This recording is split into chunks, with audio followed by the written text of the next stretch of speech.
The biggest problem right now is that it's almost the off season, but you've got more NFL news happening as we're getting ready to go live, than you do during the regular season.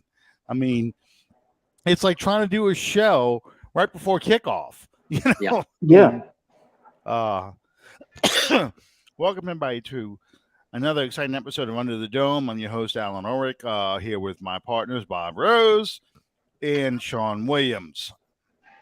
So before we dive into the coaching search and all the news of the day and stuff, and oh yeah, that quarterback who lost two Super Bowls to the New York Giants retired today? Did y'all see that? That what ABC New York did? ABC New York said that's how they framed the Tom Brady retirement. The quarterback who lost two Super Bowls to the New York Giants. Not the guy that won 7 rings. The guy who lost two Super Bowls.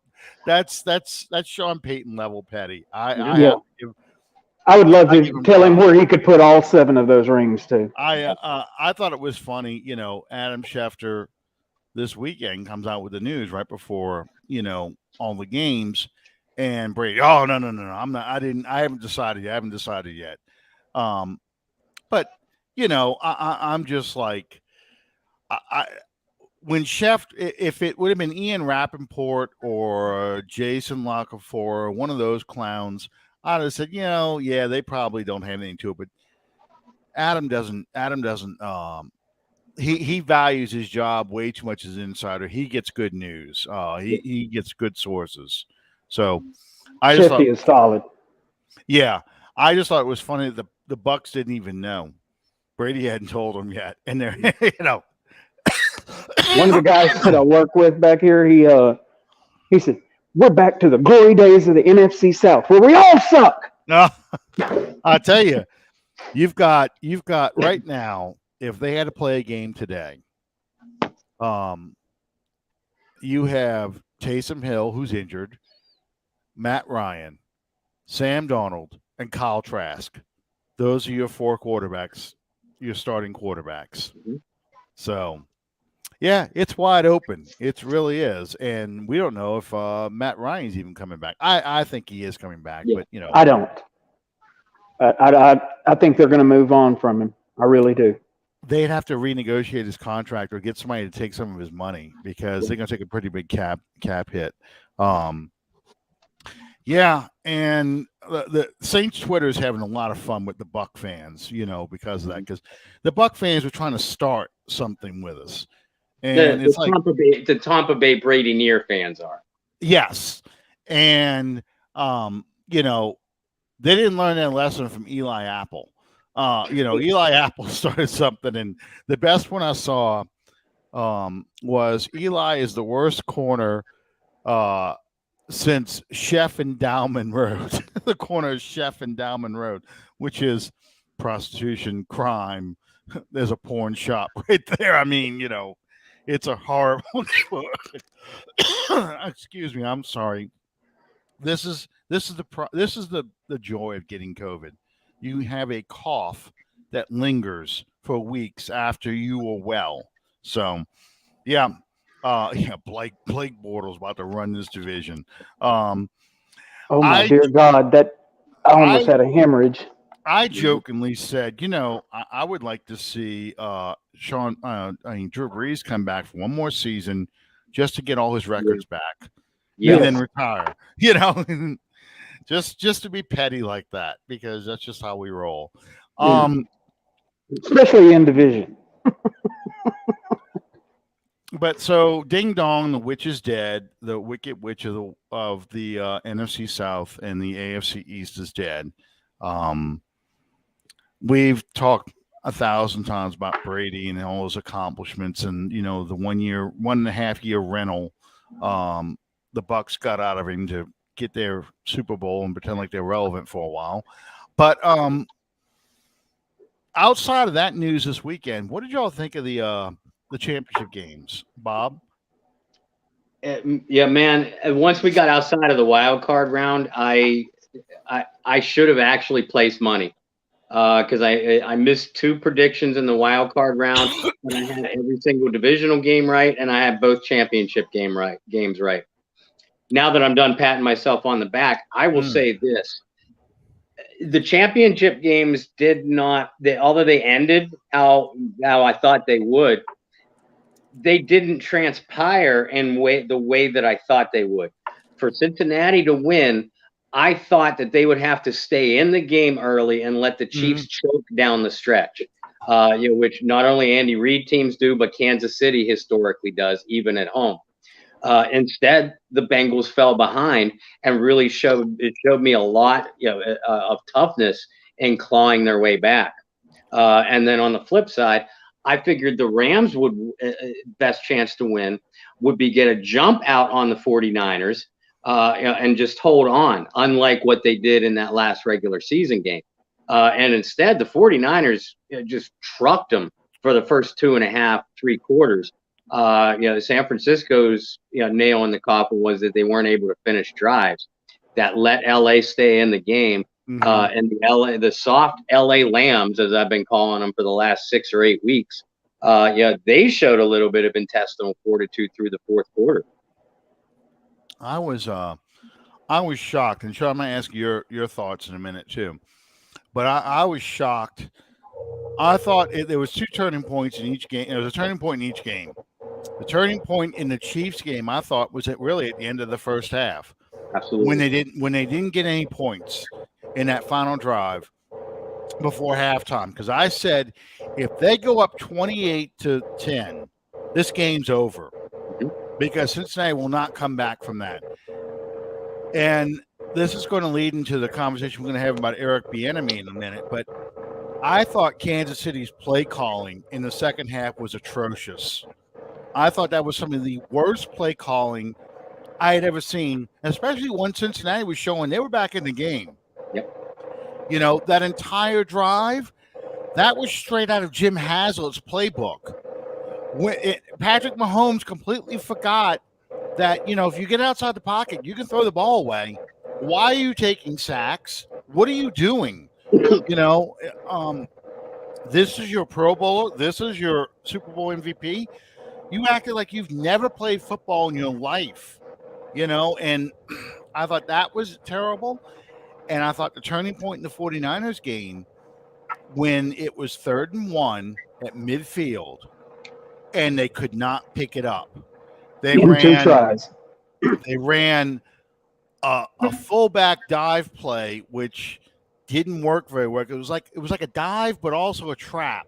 Yeah. Like they couldn't quite decide what they were running. Then on 4th down, 4th and 1, if you're going to go for it on 4th down, or 4th and 2, sorry, if you're going to go for it on 4th down, on 3rd down, what I would have done as a play caller is run, pack them in tight, run a play action pass, and go hit Kittle right in the flat. Yep. That's your best receiver. Make it like you got 3 tight ends, or bring in Trent Williams as the extra tight end and put Kittle on the side of him. They're going to think it's going to be a running play. You let him, kind of drift out. You only need a yard. Run the same damn play you ran against us that Marcus Williams grabbed your face mask over. It's the same basic play. But they didn't do that. And then, they try and run Deebo Samuel on 4th down, which was another disaster. So I thought that's where that game, yeah. And, a lot of people are going to blame Garoppolo, and I know I like Jimmy G, and I'm defending him. I'm defending him to a bit, but I just thought that Shanahan's play calling was terrible. Yeah. Just like I thought Reid and Bieniemy's play calling in the second half was terrible. It was really that's what was a difference in the game. All right, Sean, your thoughts. Well, as far as the 49ers and Jimmy G go, all last week, all you could hear on sports radio was how great Jimmy Garoppolo was, how great he was playing, what a leader he was, blah, blah, blah, blah, blah, blah, blah. And how he's the most respected man in that locker room. He didn't earn that Sunday at all, not in my opinion. Now, the game that we had on every one of the 12 large screens in here and on an iPad back in the kitchen, Um, I think that it's got to be said. Doubt Joe Burrow at your own peril. Yeah, and A year ago, he's rehabbing a torn ACL, and Patrick Mahomes is getting ready to learn about Tom Brady up close. A year later, Mahomes chokes, and Burrow just looks at the camera and says, "We planned on being here." Nothing phases him.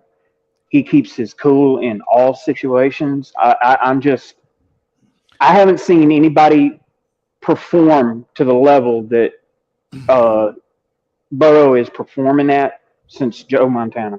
I really haven't. well, I didn't mean to imply that I didn't think the Chiefs, the Bengals and the Rams play good games. I just felt that both the 49ers and the Chiefs were victims of bad play calling. Yeah. That resulted in their losses. Yeah. Not to, because I got to give the Bengals credit. It took 9 sacks against the Titans. Mm-hmm. But Burrow was sacked, one time against the Chiefs? He was under constant pressure, though.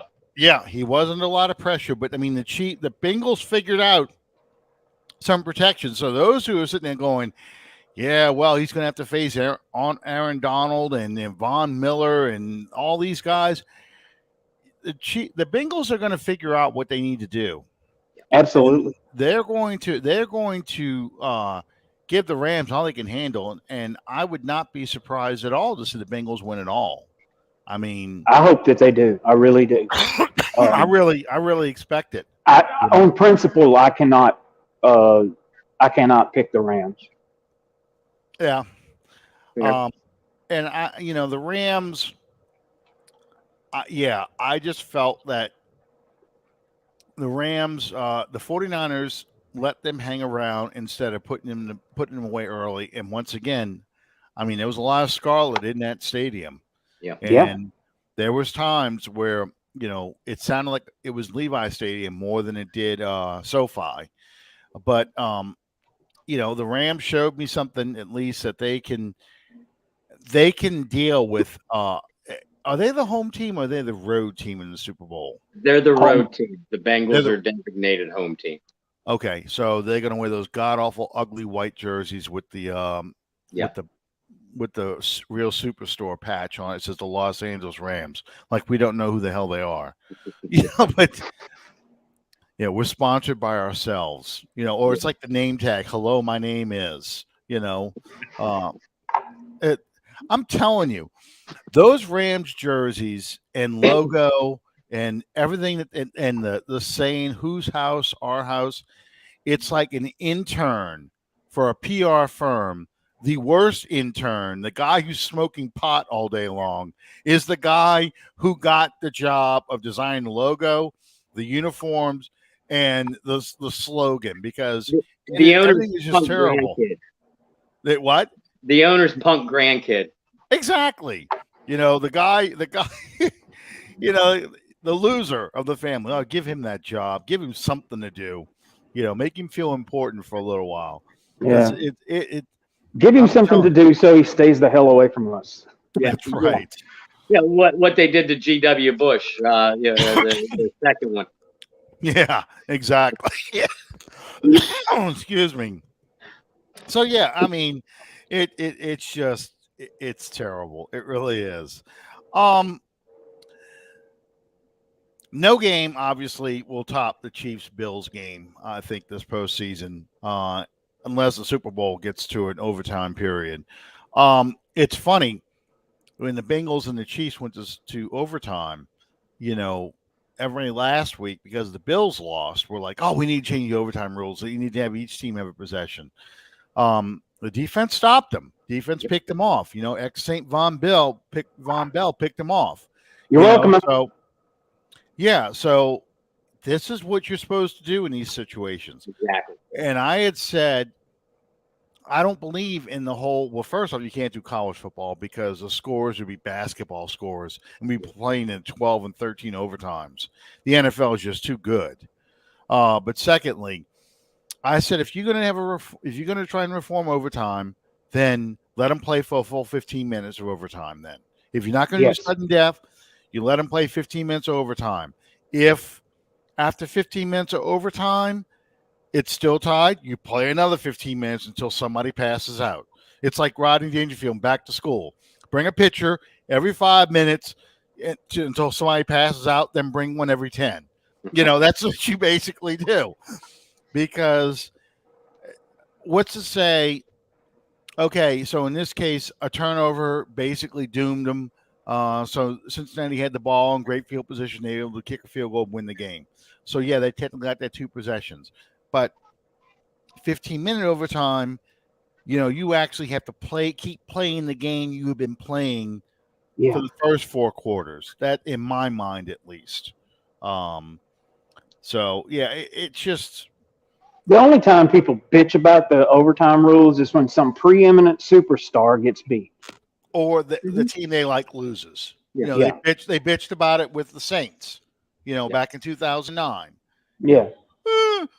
The Viking fans. We didn't get the ball. That was a bad call. There was no pass interference. Well, you turned the ball over 8 friggin' times. That's why we're at overtime. You score before halftime after the Reggie Bush muff punt return. And they fumble in that possession. You're inside the Saints 10 and you fumble the ball. Or you score when I've watched this game way too many times. But when I just forgot his name. It's not Brett Berryman. It's the receiver for the Vikings. He fumbles the ball. They strip it from him. And he's I know who you're talking about. I cannot. I just forgot his name. Was it Bernard? Bernard Berryman. Bernard. No. It's something. It's something that sounds like Berryman. I can't think of his name. Bernard. I think his first name was Bernard. But anyway, he was like he caught a deep pass and he tries to turn and run, and I want to say it was Jari Evans just stripped the ball from him. And no, not Harvin. It's not Percy Harvin. It was God dang. Barrios, Barians. It was something like that. Yeah, Bernard Berrien, something to that effect. Let me look here. I'm gonna dig it out. I will find out because it's gonna drive me crazy. So I know. Vikings 2009 roster.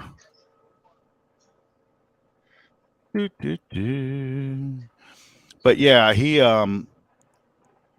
Bernard Berrien. That's it. Bernard Berrien, number 87.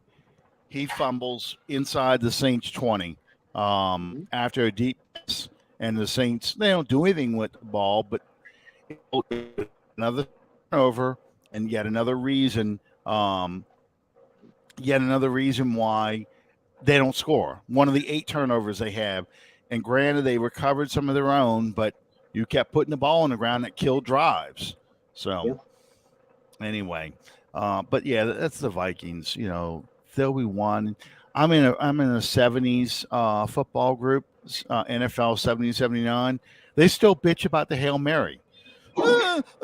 Drew Pearson pushed off. He pushed off. It's just they're gonna go to their grave swearing that swearing there was a bounty gate and swearing that Drew Pearson pushed off.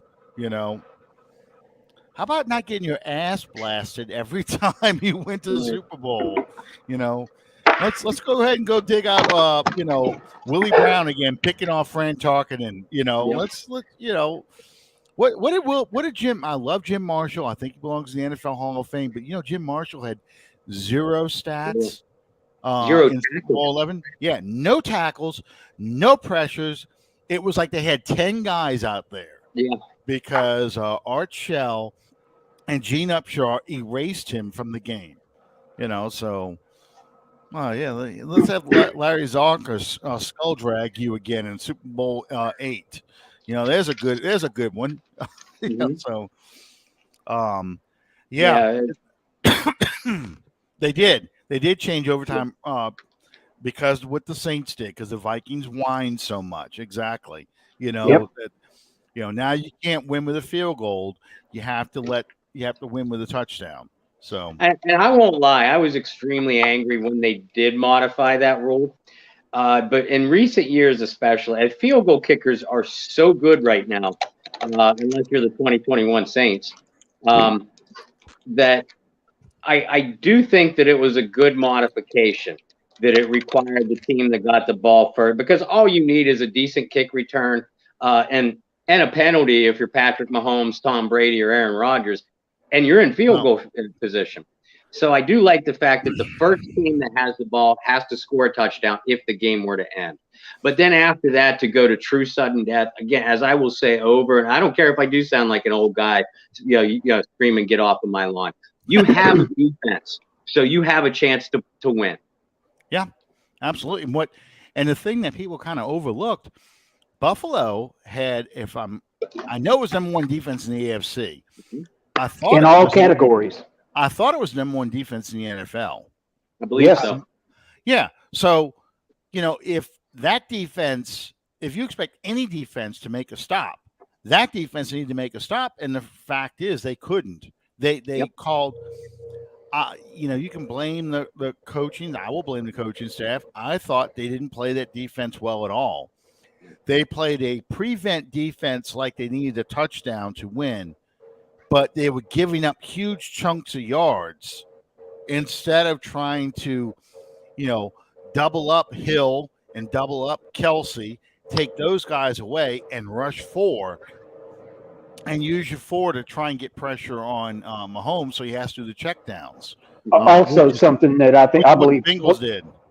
also something that I believe played into it after the last 5 minutes of that game, their ass was just wore out.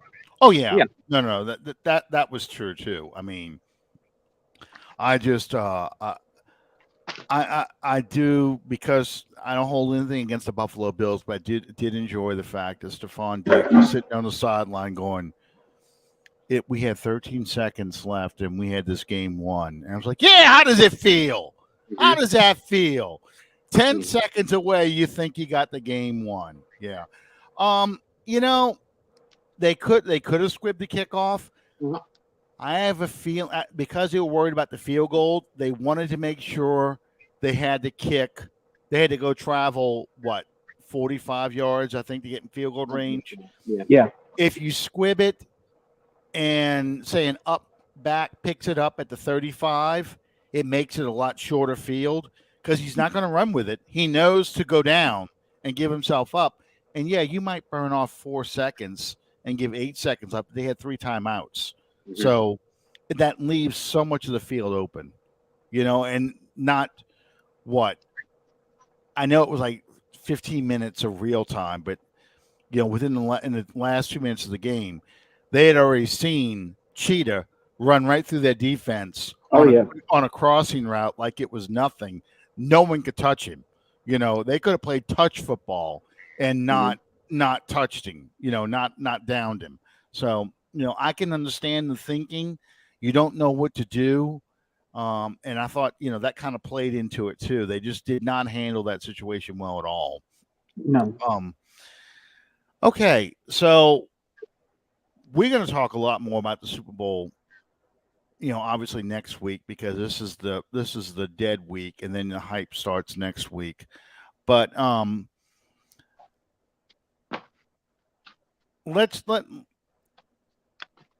know how to phrase this properly. Okay.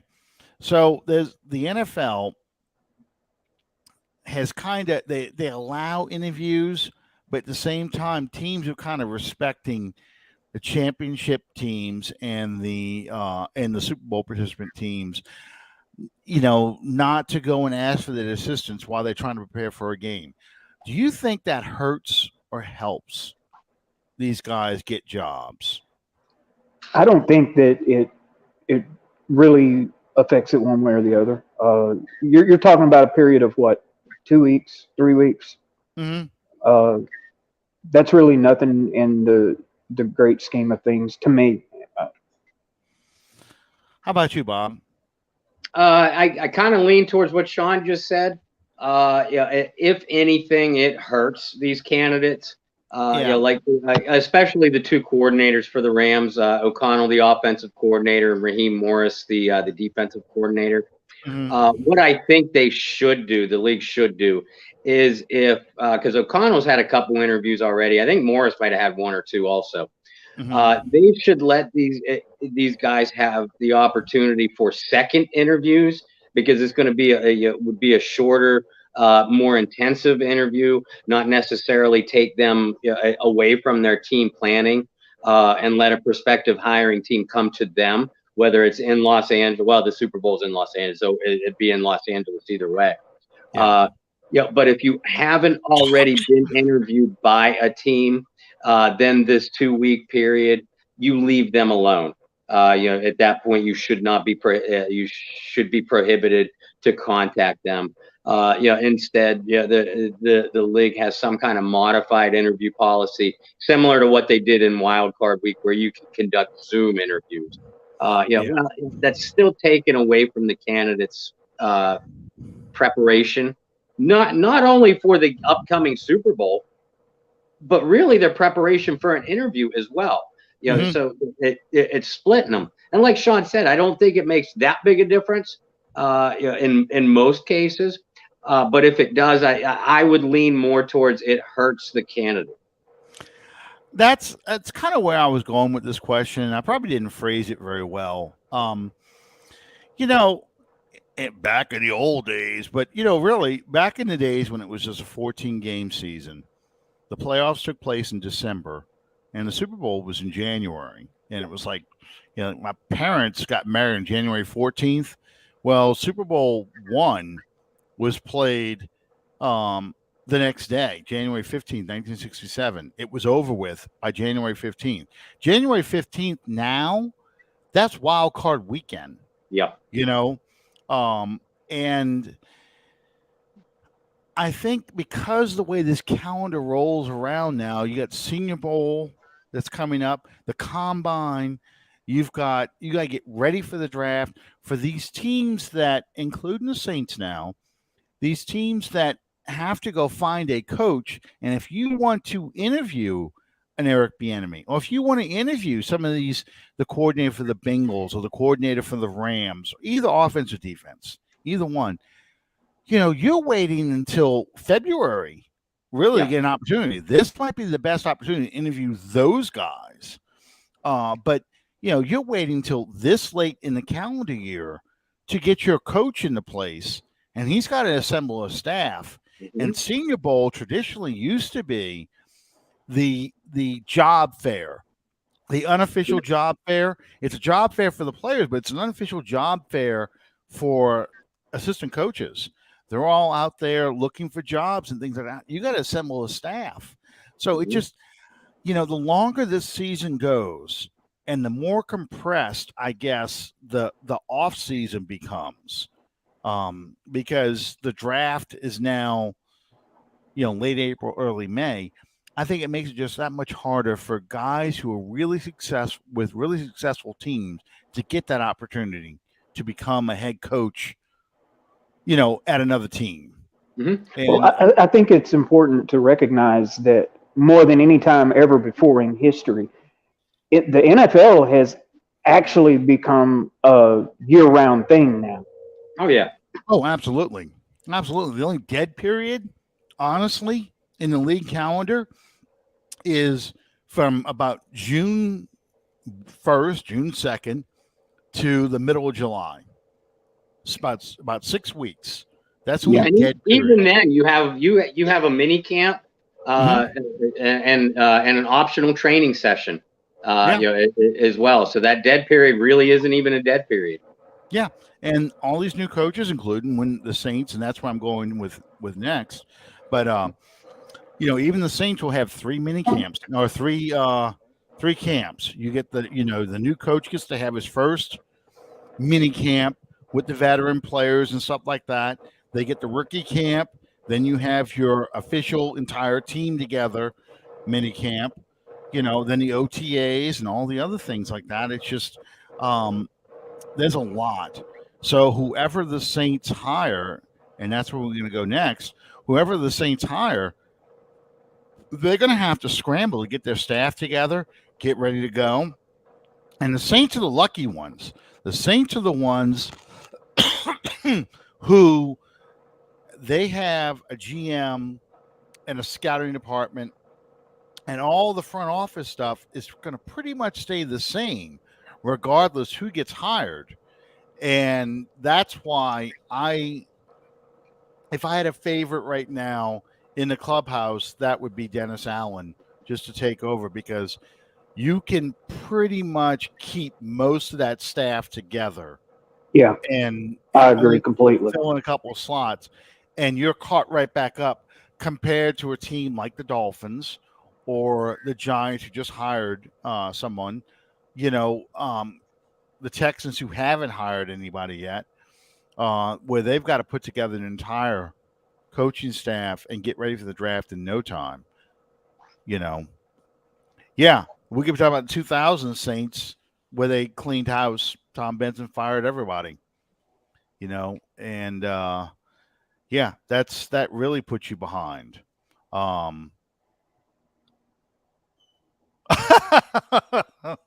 You see this, huh? You see this. That's only if the Saints were complaining to be a switch yard, because there's gonna be a lot of trains run on that. I'm sorry, I shouldn't have said that one. That joke wasn't right. Yeah, the Raiders are not. The Raiders just hired somebody, I thought, or getting ready to hire. Yeah, douchebag, McDaniels. Yes, which I can't believe they did that. I really, didn't you watch what Denver did? Didn't you see that? They never learn. Yeah, but look at the owner. He's got the Dumb and Dumber haircut. Yeah. I mean, come on. What's the most annoying sound in the world? The Ravens. Yeah. I mean, come on, man. I swear. He's not Al Davis's real kid, right? He's adopted, isn't he? You know what? I have no idea. I never even thought to look it up. Because I don't think Al Davis ever got married. My favorite comment about Al Davis is they knew he was in the building because you could smell him. Yeah. I could imagine. That's a good, that would be a good topic one day. What kind of cologne do you think Al Davis wore? I mean, we all know he was the real man, a genius, like a bullhorn. Your cologne announces your arrival before you show up. Here a splish, there a splash. Let me see. I'm really curious. It looked like an Old Spice guy to me. Yeah, Old Spice. Brute by Fabergé. Yeah. I knew that one was coming. Yeah. English leather. Yeah. Musk. Javon Musk, I think, is one. He's not old. He's too old to be like Dark Noir. He's too old for that one. That's for the divorcees. That's divorcee dads going out there. That's who wears that. So yeah, I don't know. I wonder, what would he wear? Something that's pretty, something where you walk around and when you talk to him, your nose constantly itches. You know what I mean? Y'all are tap dancing on a dead man's grave. Hey, I like Al Davis and Raiders thing, but I'm not sure he did. What if Roger Goodell helped him fake his death? And they're planning in a back room somewhere. I typed in Mark Davis. I have Mark Davis haircuts. The first thing that pops out. That's hilarious. Okay, so I'm trying to find out they are. Yeah, he is. That's his real son. Okay. That's his real son. He's the son of Al Davis and Carol Davis. Okay. Yeah. He looks like the son of Al Davis and Roger Goodell, but I'm looking at this picture and I kid you not. I swear he must go in there with a piece of Tupperware or a colander and puts it on his head and says, just trim the sides and the front. Because my God.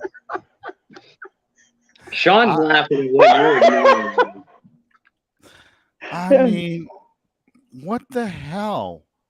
That's not bad. He actually has long hair. He looks kind of like, in this one picture, he looks kind of like, I don't know, the special ed child of, who's the guy who owns Virgin?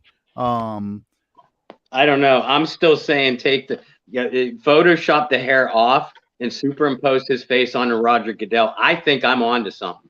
He might be. He might be Roger Goodell's. They may have figured out a way to make a man really pregnant, and because Apple did create that emoji of a pregnant man, right?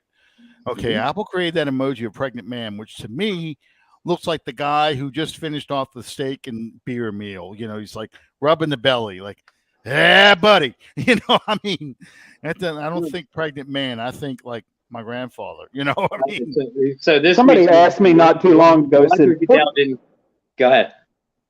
Somebody asked me not too long ago. Said, "What is your show like?" And I said, "Have you ever seen Trainwreck and laughed?" That's it. We go off the rails here. Richard Branson. He looks like the short burst version of Richard Branson. I mean, he actually had some length to his hair and a little bit of body to it. So yeah, that's the guy who owns Virgin.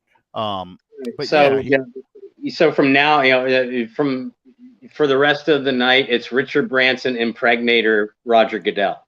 Oh God, yeah, yeah. No, I'm short. I'm telling you, short bust Richard Branson because he does. He looks like a special child. Anyway, hey, he's a millionaire. He doesn't give a damn. He's a billionaire. Yeah, he doesn't give a damn what I think. No.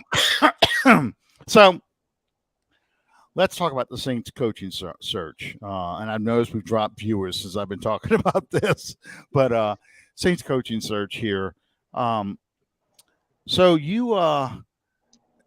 kind of, I think we're all in agreement that I think Dennis Allen is the front runner. But let's remove Dennis Allen from the picture. If the Saints, well, I would say that Dennis Allen would be the path of least resistance at this point. Okay, that's fair. But if the Saints interview somebody and they just totally blow them away, that they want to redo, bring in their own staff and everything else, of the guys who've interviewed so far, and we're going to say Flores, Doug Peterson, Aaron Glenn. Have they officially interviewed Byron Leftwich, Bob? Do you know? No, they have not. And I saw the schedule for interviews this week. Leftwich is not on there. Special teams coach Darren Rizzi is, but not Leftwich. All of a sudden, his name just kind of dropped off of who the Saints at. We heard that the Saints asked permission. We didn't hear any response. Ah, okay. Well, let's assume Leftwich is one of the interviewers. Who do you like and who do you want them also to interview? Two-part question here. Who do you like best, discounting Dennis Allen in that group, Bob? Doug Peterson. As far as who they've talked to, I really love Doug Peterson. He's like an older Sean Payton. And actually Peterson is younger than Sean. The two have a lot of they're very close, first of all. So I don't know that much changes philosophy wise. If Doug Peterson comes in, obviously he's going to want a lot of his own managers still. No matter who they could hire from the outside, you're going to see a big changeover on the coaching staff. I love Byron Leftwich. I think he would do a great job. But Arians might retire. That's floating out there in the wind right now. Leftwich is already considered a favorite in Jacksonville if the Jaguars don't do Jaguar things. There are too many moving parts with a potential Byron Leftwich hire where you might have to wait. Doug Peterson is only interviewed. He has interviewed a couple times already, but he has Saints guy written all over him, guys. How about you, Sean? I like Peterson as well. I mean, from right here in Monroe. Mhm. I've had the opportunity of meeting him. Great stand-up quality man. I think the only thing that hurts Peterson right now was the way that it all came to an end in Philly. That last game cost him some favor with some people, Sure. and rightfully so. I think it was a brain fart of epic proportions. But I agree with what Bob said about the similarities between Peterson and Payton. They're very much alike. Well, to me, if they were to bring in Leftwich, I can't imagine them bringing back Winston because Leftwich is like, dude, the last time I had you, you threw 30 interceptions. Yeah, you threw 5,000 yards and 33 touchdowns, but when you ran my offense, you threw 30 interceptions in that offense. So I just can't see the two of them coexisting. I would think he would want his own guy, and I think ultimately. Well, do you think that may be what's playing into this at all? Because we've talked at great length about how hard it's going to be for the Saints to actually go and find another quarterback. No, I get that, and okay, so I'm going to throw Dennis Allen in the mix again. I think with Dennis Allen, you have the probability of keeping most of that coaching staff together, including Pete Carmichael, and you can kind of keep Peyton's system and ideas, and I think that would lend itself more to, well, let's just bring back Winston, or let's just try and keep as many of these pieces together. And we'll see what happens. And then at worst, we'll draft somebody next year with a higher draft pick. Because Allen's mentality, or the Saints' mentality, would be that this is your mulligan year coming up. You're going to have the opportunity to, if we have no expectations, if you don't make the playoffs, you don't do anything, it's your first year coaching. We'll figure it out from that point on. As long as you're competitive. As long as you're competitive. I see Matthew talking about Flores. I think the problem with Flores, discounting the news that came out today about him trying to sue the league and that stuff, I think the problem you have with Flores, if you look, the Dolphins almost fired him after the 1-7 start. That they were talking about firing him then. And if they had fired him then, would he be a popular coaching choice now? People are critical of Dennis Allen for his Raiders record.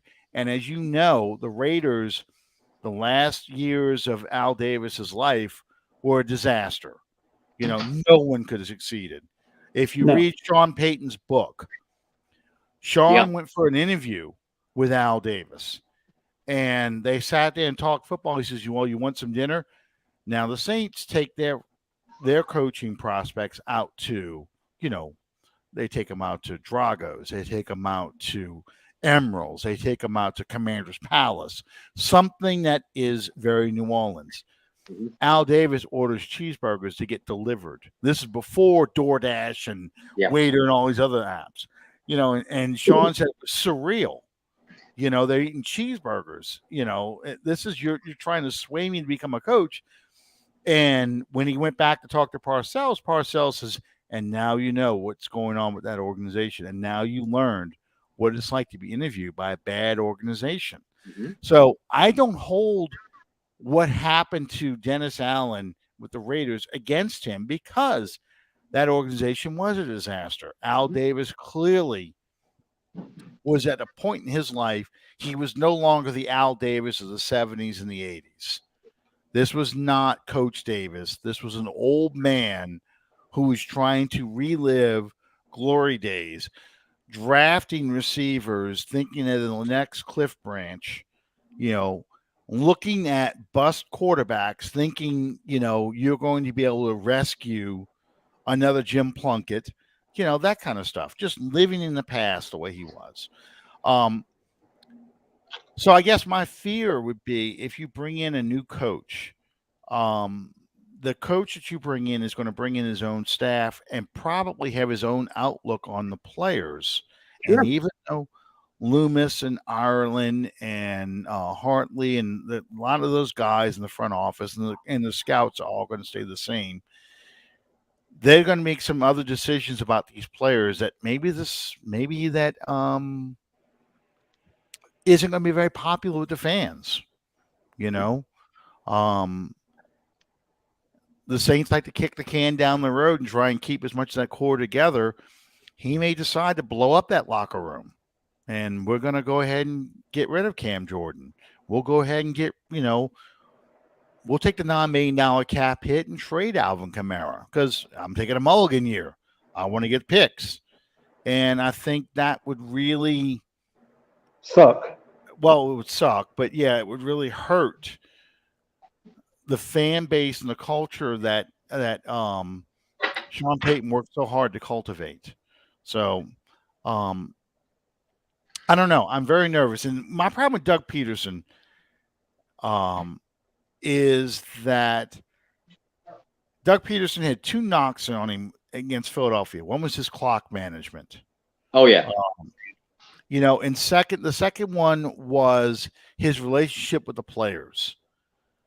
I thought that, especially in Philadelphia, it really didn't go over the way it was supposed to. Sean spent a lot of time cultivating this relationship with the players. I don't know how Peterson would be with Sean's players, So I'm really torn because, I feel like Dennis Allen's the easy button, and you want to find out that he is not Sean Payton.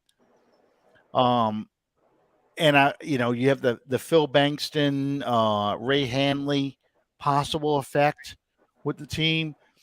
But at the same time, I'm afraid to bring in somebody who is going to want to blow up the locker room, and make it his team. So I'm really torn. Last question then. Eric Bieniemy, how would y'all feel about this guy? Sean, why not? See you shaking no. I've just never bought into the reality that Eric Bieniemy is prepared to be a head coach. There's no evidence that he's the one responsible for that Kansas City offense and not Andy Reid, in my opinion. So he's got the Pete and he doesn't interview well. When he goes in to interview for these jobs, he is not capable, apparently, of saying the things that sway these franchises to think this could be our guy. So you're saying he's got the Pete Carmichael problem. Bob, how about you? How do you feel about Eric Bieniemy? I pretty much agree with what Sean said. I like the way Bieniemy runs a passing attack. I like an aggressive, imaginative attack. Mm-hmm. I think there's a lot to be said, even though Andy Reid himself denies it. Reid has said multiple times, no, I've taken a step back from running the offense like he used to do in Philly. And this is Eric's offense, for better or for worse. Mm-hmm. I don't think, given Kansas City's playoff failures, and there haven't been many in this regime, but the ones that they have had have all happened the same way. They were dominated physically by the Bengals. They were dominated physically by the Buccaneers last year, Patriots the year 2 years before that, et cetera, et cetera. We have heard over and over that Eric doesn't interview well. And I'll be honest with you guys, I think Eric Bieniemy is going to be Andy Reid's successor. I think that it's shaping up to be that way, very much so. Maybe even more so than what I said about Leftwich possibly replacing Arians. Reid has had health problems, family issues in recent years. Bieniemy hasn't had the number of interviews this year that he did last year or even the year before, which tells me there might be some kind of writing on the wall there. Now, if Eric Bieniemy is available, if you're the Saints, you got to talk to him. You at least got to talk to him and find out what's going on. Talk to your players, see what they think, because your Alvin Kamara's, your Michael Thomas's, et cetera. They're going to be the ones to play in this system. or Byron Leftwich has said, whatever the case may be, if it's an offensive head coach. But to me, it's not that I'm not giving a hard no on Eric Bieniemy. I'm just saying there are 2 or 3 guys, Dennis Allen included, that come right off the top of my head that I would take based off what I know before I would Eric Bieniemy. Yeah, the problem I have, and I agree with both of y'all, I feel that Eric Bieniemy's got a lot of the Pete Carmichael kind of problem, and then you throw in the mix, how creative do you really have to be if you've got, Patrick Mahomes, you've got Travis Kelce, you've got Hill, you've got all these weapons. We haven't even talked about the running attack. And then how much of that system is, Mahomes just throwing these no-look passes, these sidearm things, and, Hill just running right through the secondary, or Travis Kelce running right through the secondary like it's nothing to get scores. And, it's a shame because it really you lose sight of where does the great coaching end and the athleticism takes over. I felt that same way with the 2011 Saints of Pete Carmichael. Carmichael, you've got peak Drew Brees with Darren Sproles, with Jimmy Graham, with, and these guys are setting records. Marcus Colston, Devery Henderson, you've got all these guys setting offensive records. Is it really you or is it Sean Payton? What do you do? And Carmichael allegedly has that problem with his interview, because he has been interviewed a few times. And it's funny because the Lions have taken Joe Lombardi, and now the Chargers have Joe Lombardi. They just completely skip over Carmichael. And Carmichael it came from San Diego. Oh, yeah. There was San Diego back then. Now it's Los Angeles. Don't worry. I every so often I slip and I call the Indianapolis Colts the Baltimore Colts. They haven't been the Baltimore Colts since 1983, but I'll still say it, So I do not say the St. Louis Cardinals, though. I don't know why. That one just doesn't stick with me, but, probably because they didn't win very much. I mean, the Baltimore Colts in the 70s and the 60s, you get Super Bowl III, goes to the post. That's Baltimore Colts, so, but anyway, so I think that's probably Bieniemy's problem. So it's hard for me to really get a feel for these coaches. I was thinking back to 2006. Do you guys remember some of the names of the coaches that were interviewed when they selected Sean Payton? McCarthy was the most famous one. Yeah. As far if you follow the Saints, he's the most famous Saints related one.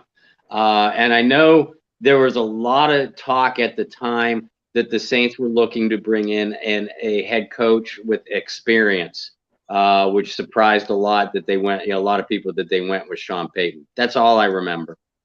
Well, there was one guy, Dennis Thomas. Let me think. Saints. I had all their names earlier. I had their names the way back when.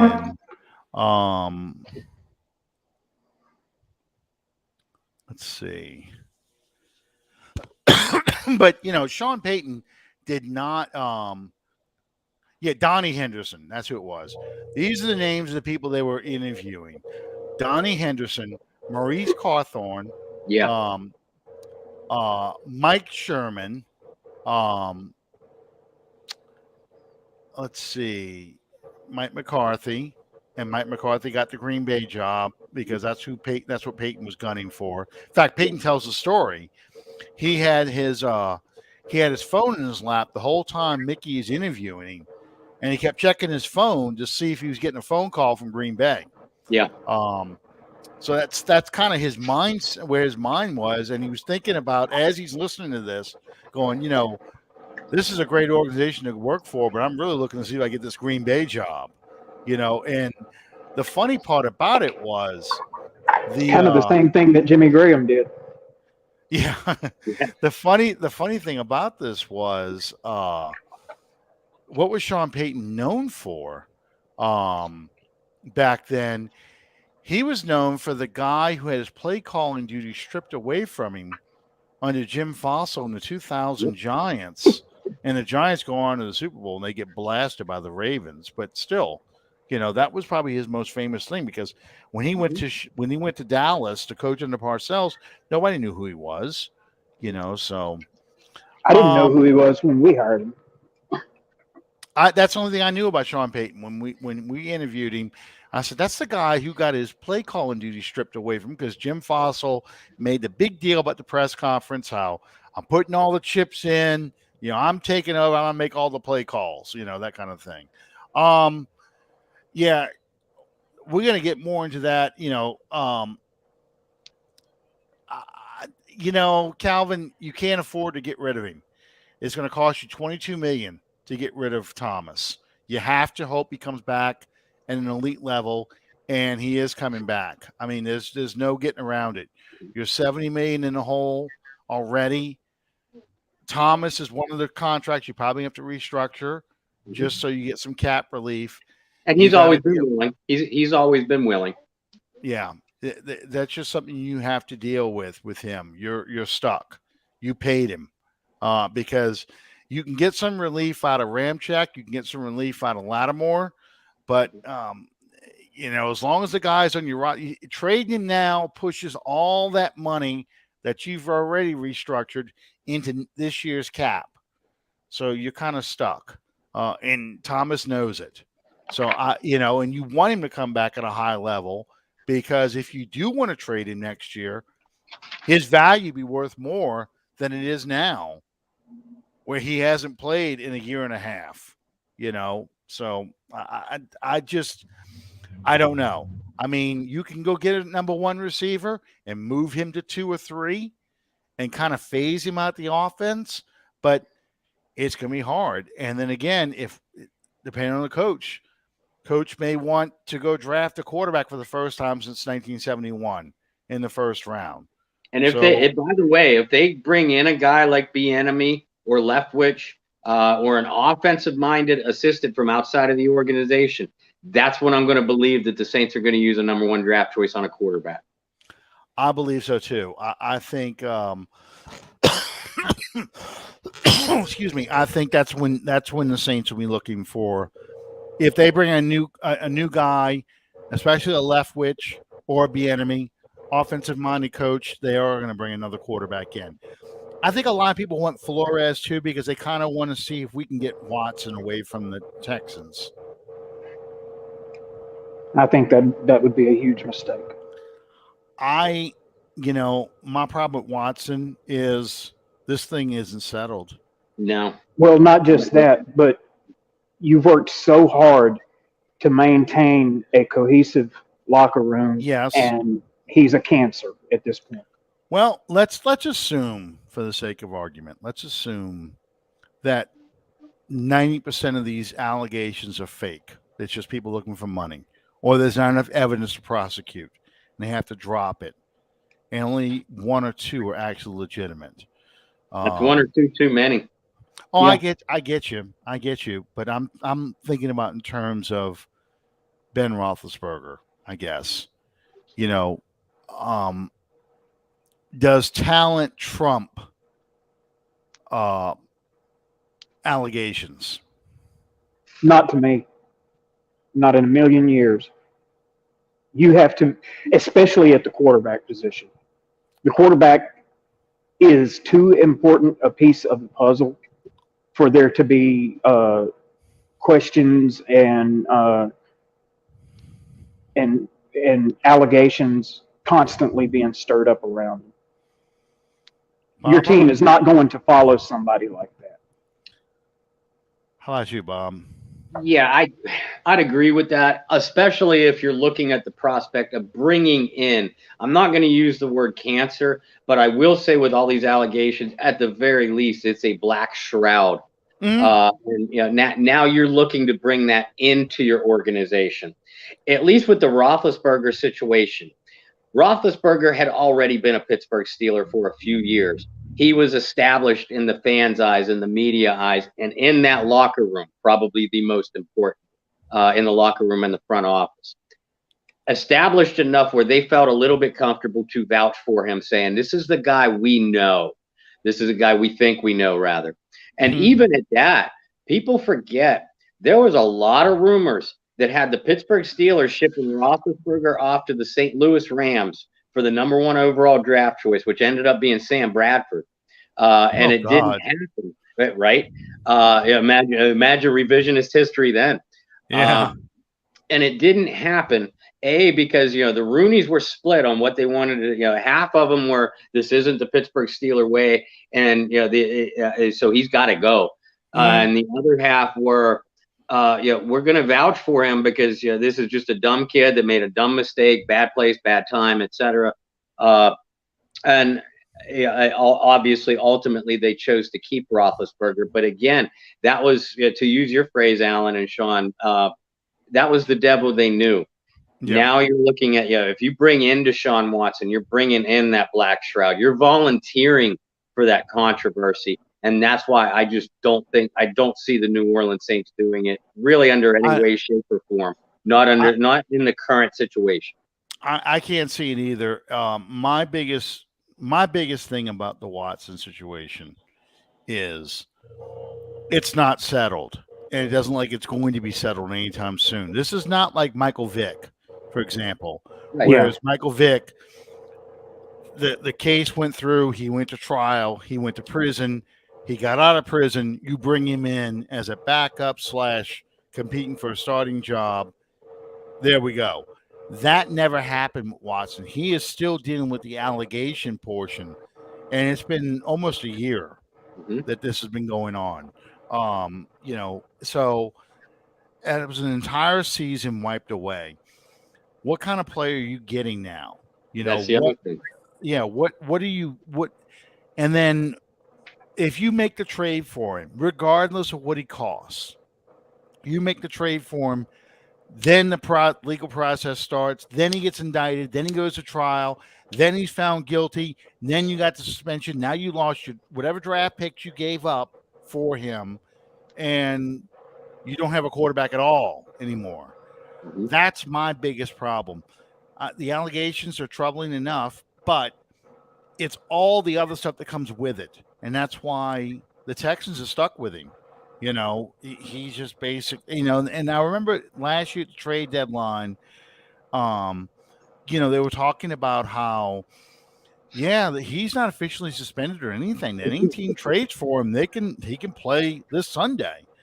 And I kept thinking the whole time, but who would do it because of the stuff that could happen? Yep.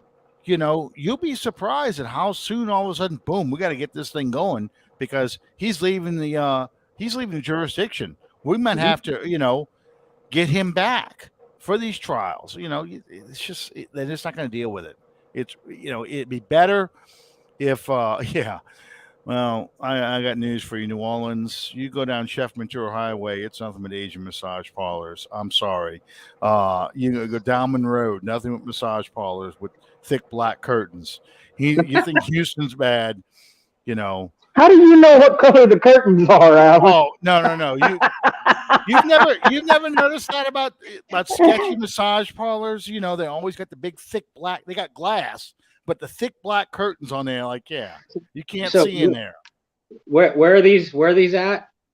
Oh yeah, the Chef Ventura Highway. Go ahead. Yeah, go ahead.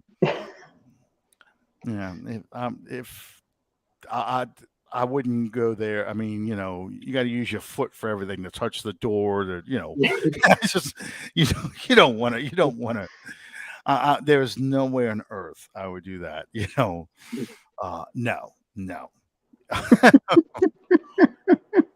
I already had COVID, and that you can get over COVID.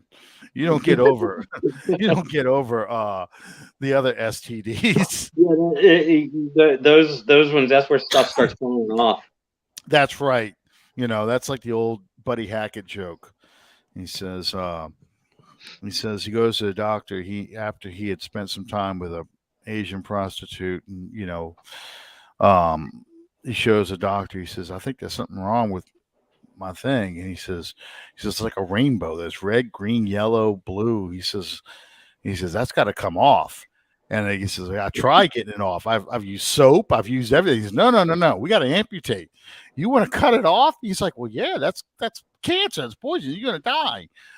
I says, oh, man, I'm going to get another opinion. So he says, Asian prostitute. I'm going to go see an Asian doctor. Goes to the Asian doctor, and he says, man, look at this thing. He says, oh, damn, look at your dick.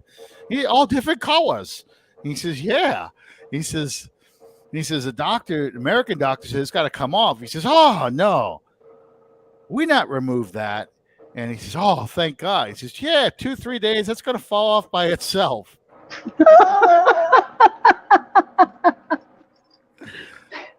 That's a old Buddy Hackett joke. Old Buddy Hackett joke.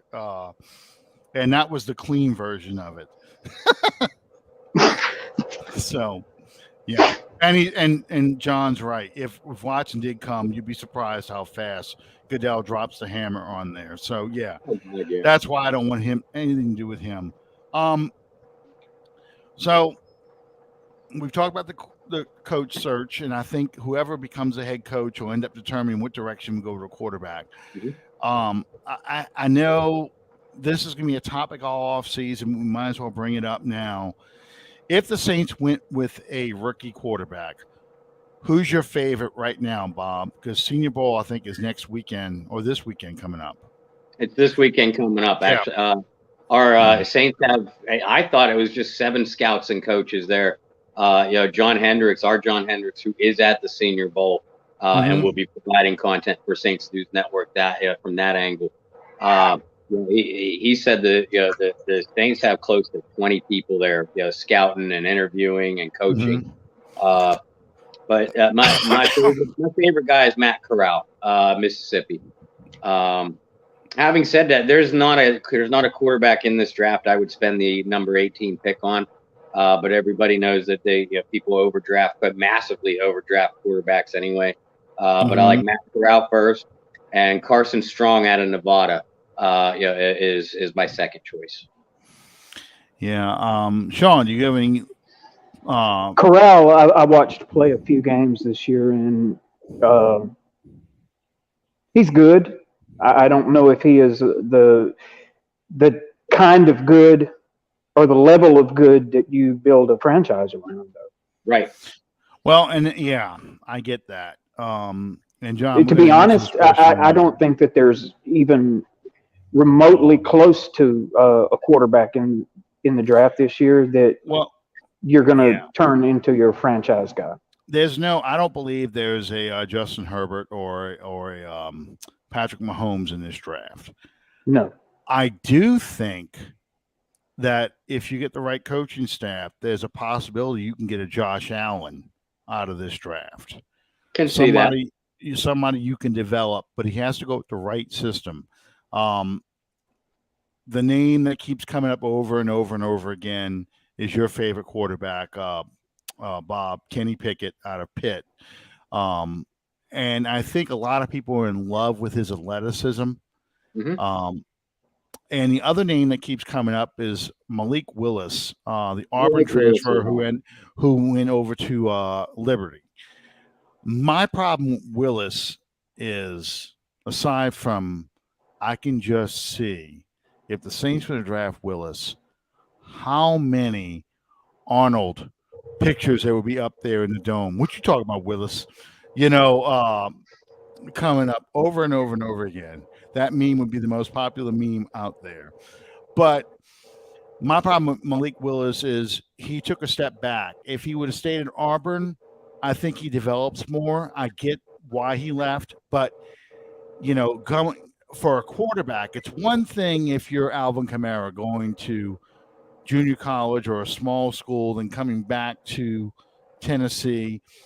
I think for a quarterback, though, it's really hard to get the skills that you need to develop the pro-style passing game at a lower level school like a Liberty. So I think there's a much bigger learning curve.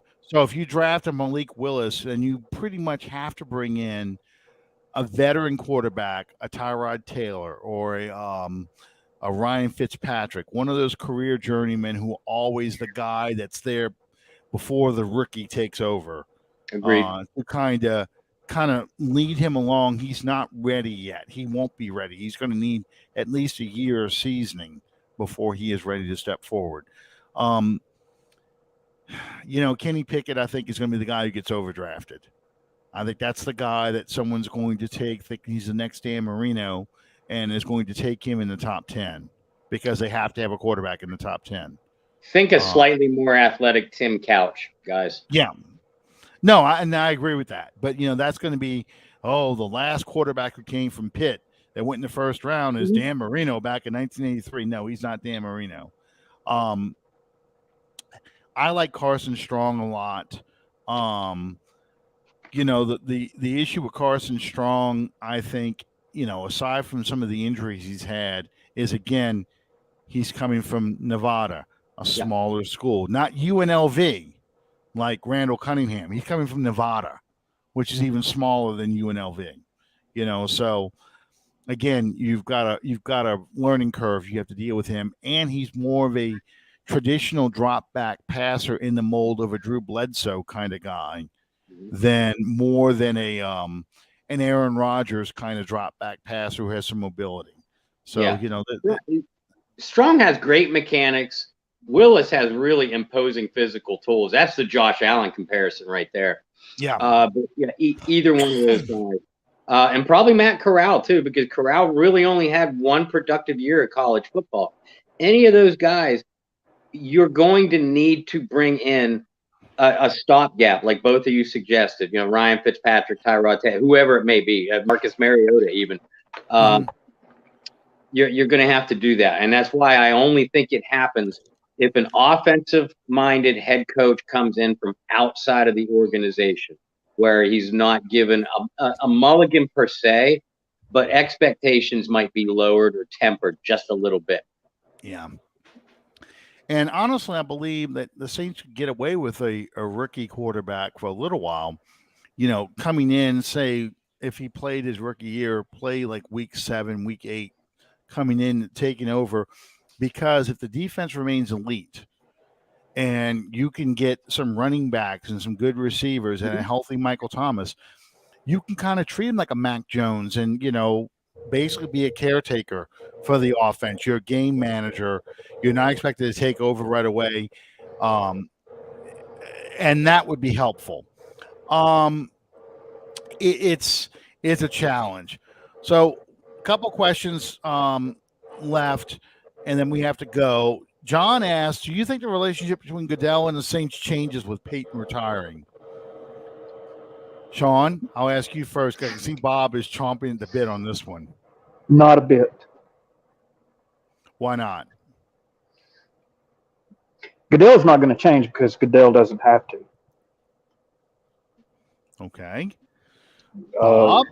He's going to serve his own purposes just like he always has.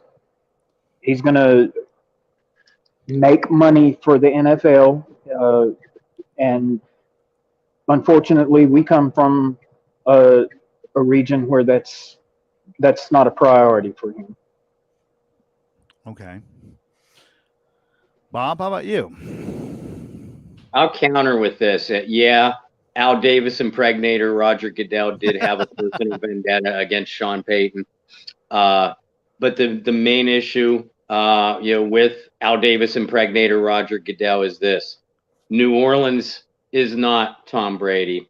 New Orleans is not Aaron Rodgers. New Orleans is not Patrick Mahomes. New Orleans is not the Los Angeles market. New Orleans doesn't have a shiny new quarterback name to prop up on that next mantle. A Joe Burrow, a Justin Herbert, a Fields, whoever. New Orleans is none of those. That's the main issue with Roger Goodell. It's not a vendetta against the Saints per se, especially now that Peyton is gone. It is that the Saints are none of those categories that I just mentioned. That's the issue. I would agree with that. I would agree from the standpoint of, I think Goodell was one of the ones pushing to get Benson to fire Payton, so Payton would go to a much larger market team. Um, it was a nice story. Congratulations, you got your Super Bowl. Now go back to being the shithole franchise that you should be. The easy win, boom. Because I mean, it wasn't Sean Payton. The him leaving, the ink wasn't even dry yet on the stories, and NFL media was running the stuff. Oh, look, the Saints are 74 million over the cap. They're gonna have to cut a bunch of players. This would be great. They should send Alvin Kamara to the Chargers. They should send Michael Thomas to this team. They should go ahead and send Marshawn Lattimore to this team. And basically every good player they had worth a damn needed to be traded so they can get under the cap. Never mind that if you actually traded all those players because they just signed contracts, like in the case of Ramczyk and Lattimore, it would blow up the cap for them. That was out of the first words out of their mouth. Why? Because think about what Peyton Manning said back in 2006, America's Game. He wanted, when he went to the Colts, his idea was, I want to change this from being a basketball town to a football town. And I wanted to get rid of that check mark that all teams were going, oh, we play the Colts, that's a win, And what the league would like is, once again, for the Saints to be that check mark, that's a win, because they were not happy that the Saints humiliated Tom Brady not once but twice in his home stadium. Yeah, if we lose Armstead or Williams, I'd rather go the replacement route for them based on your QB assessment here. I think we do lose Armstead. I don't think we lose Marcus Williams. I think Marcus Williams actually is a priority above Winston and everybody else. I agree. I think Marcus Williams is the guy they want to sign first. I think they want to restructure some deals, get under the cap, and get that money to sign Williams. They were trying to sign Williams last year. They're willing to let Hendrickson walk because they knew we at least have Armstead and Jordan, and we can draft somebody to replace Hendrickson. We cannot replace Williams with the safeties we have on this roster right now and what they had available in the draft. So that's why they did what they did.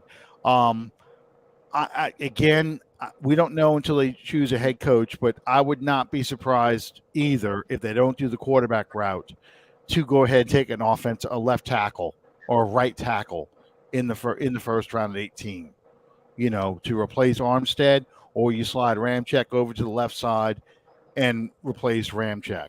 I think that's where. No, he's not. The problem with Armstead is it's his health. He has not played 16 games his entire Saints career. So that's the issue you have with Armstead. And I think a team like Cincinnati is going to pay him gobs of money. Oh, hell yes. That the Saints will never be able to match. I'm talking $100 million contract kind of thing, which is insane. But they want a left tackle to protect their number one investment, and that's, Joe Burrow. So a team like Cincinnati will overpay for Armstead. So that's the hard part. That really is. And that's why I feel, and the handwriting's on the wall, if you look at the contract for Ramczyk, he gets bonuses if he goes to the left side. Mm-hmm. So they knew what they were going to do. All right, so Senior Bowl's this weekend. No NFL game because the Super Bowl is next weekend. 2 years in a row. Last comment. 2 years in a row now. We went through 53 Super Bowls, and the home team never has hosted. And now 2 years in a row, the home team has hosted. Coincidence or what's going on here? If that's the case, I think the Saints host Super Bowl 58. I don't remember what year New Orleans. Let me see something. I'll check I this want stat. to say 2025. It was think so. was moved. It was moved from an original year because of Mardi Gras. Mhm. So I forget what year it was moved to, but something about 2025 is ringing in my head. You're probably right. I'm pulling it up to see. Okay, so next year is in State Farm Stadium. That's Super Bowl 57. That's in Arizona.